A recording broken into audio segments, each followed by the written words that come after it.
مجھے یہ کام کرنا ہے، چاہے جو کچھ بھی ہو جائے میں مر جاؤں. ایسا ہی ارادہ کر کے میں بمبئی گیا تھا. چاہے آپ کو جیسے رہنا پڑے، بھوکا رہنا پڑے، سونے کی جگہ نہیں ہے، رہنے کی جگہ نہیں ہے، کھانا نہیں ہے، جیب میں پیسے نہیں ہے. یہ سب سے بڑا امتحان ہوتا ہے جب آدمی نیا نیا بمبئی جاتا ہے. لیکن اگر آپ کے پاس یہ ارادہ ہے اور مرنے جینے کی ٹھان لی ہے آپ نے، اور اپنے کام میں قابلیت ہے، آپ کو سکشم ہے اپنے کام میں، جس کام میں گئے ہیں آپ، تو آپ کو کوئی روک نہیں سکتا، آپ ضرور کامیاب ہوں گے.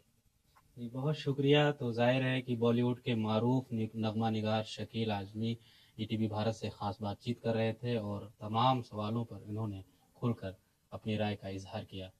ای ٹی وی بھارت کے لیے بنارس سے خورشید احمد.